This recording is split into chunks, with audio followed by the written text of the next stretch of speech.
When people think of Viking security, they imagine iron locks, barred doors, and brute force. But that picture is wrong. For most of the Viking Age, locks were rare, expensive, and just plain impractical for scattered farmsteads. Security was achieved through awareness, design, psychology, and community coordination. These methods weren't some primitive placeholders for locks. They were deliberate systems built for a violent, unpredictable world. What follows are 20 techniques used across Scandinavia and Viking-influenced Europe that protected homes, families, and supplies long before mechanical locks became common.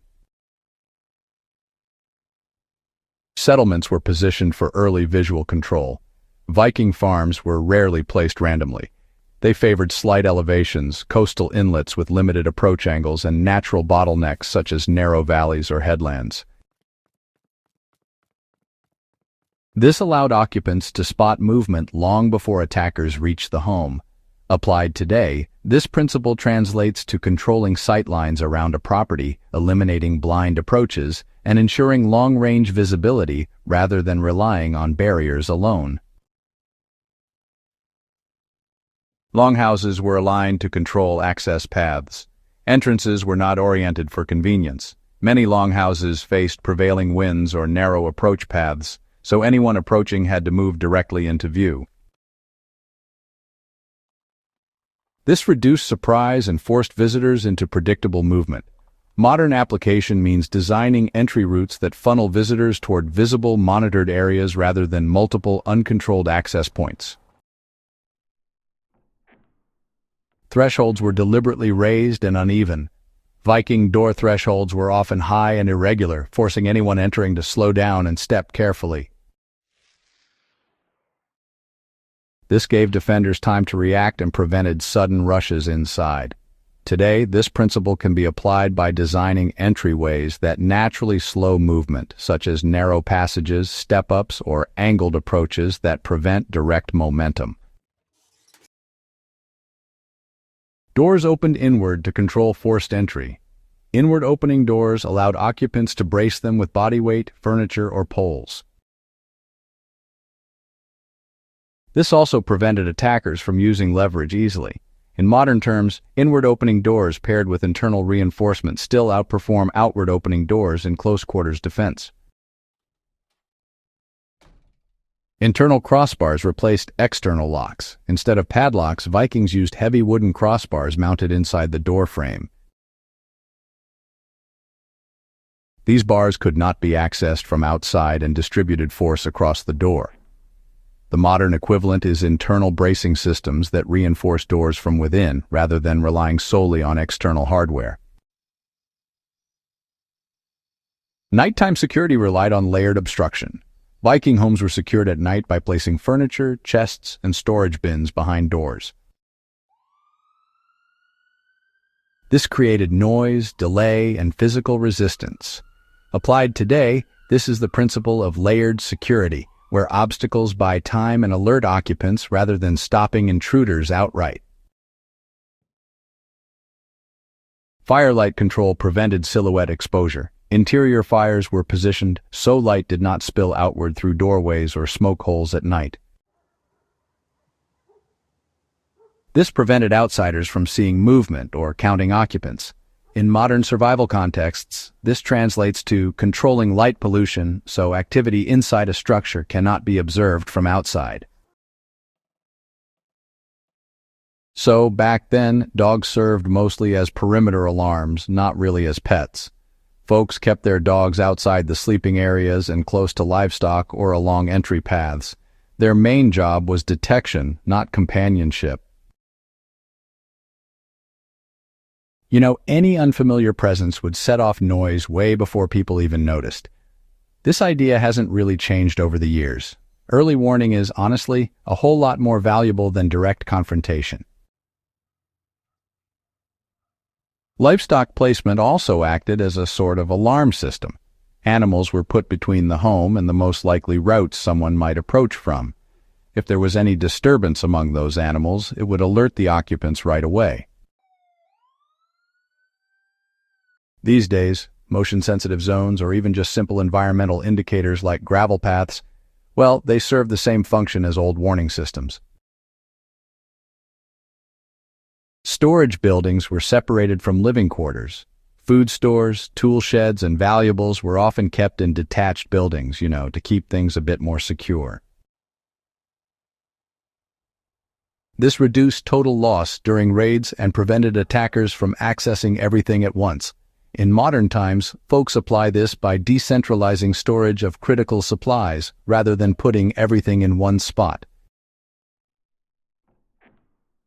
Valuables were hidden in plain, functional containers.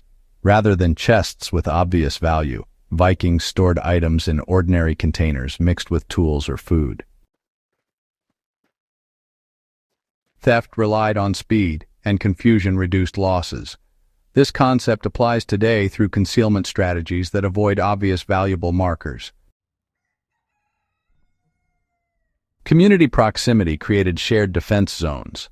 Farmsteads were spaced close enough for rapid signaling, but far enough to prevent shared destruction. Neighbors responded to threats collectively. These days, we see some real similarities in how folks come together for protection.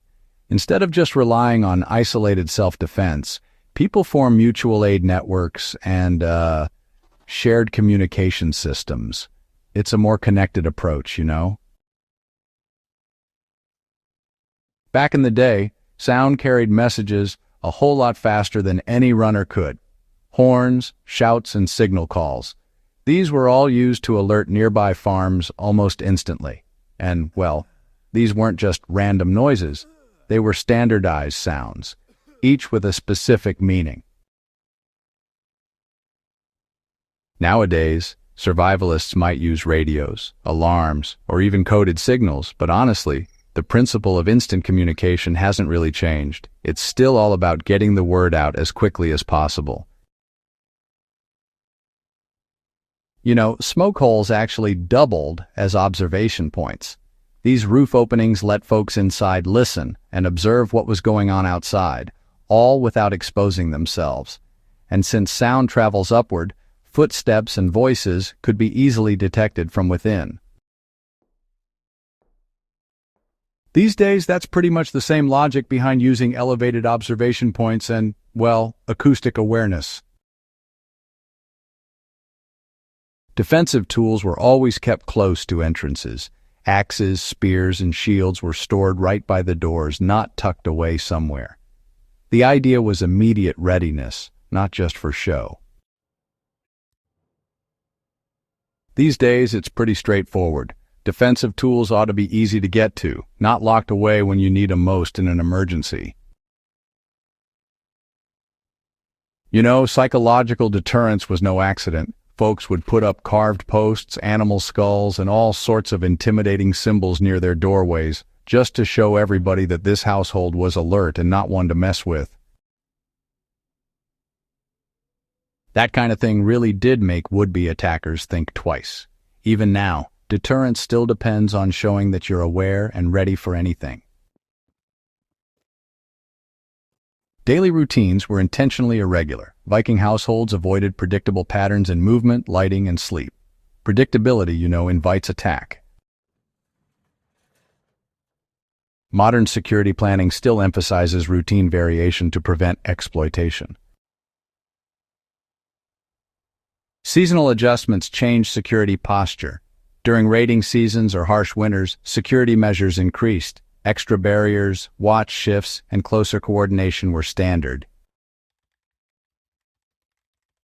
This adaptive mindset is directly applicable to modern risk-based security planning. Children and elders were trained in alert protocols. Everyone knew what to do when danger appeared. No one froze or panicked.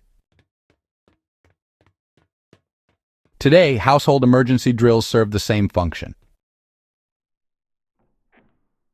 Escape routes were planned in advance. Back exits, roof access, and concealed paths were known to every member of the household. Defense included retreat when necessary. Modern planning still requires exit strategies, not just confrontation plans. Silence and darkness were used as active defenses. When danger was detected, fires were dimmed, movement slowed, and noise ceased. Vikings understood that staying unseen was often safer than resistance, and honestly, this remains one of the most effective survival strategies today. These 20 techniques remind us that Viking security was not about hardware but awareness, design, and behavior. Many of these principles remain more reliable than modern technology because they rely on human judgment rather than mechanical failure points. If this kind of deep, practical history matters to you, support the channel by subscribing, sharing this guide, and keeping Warpaths of Europe alive as a place for serious historical understanding.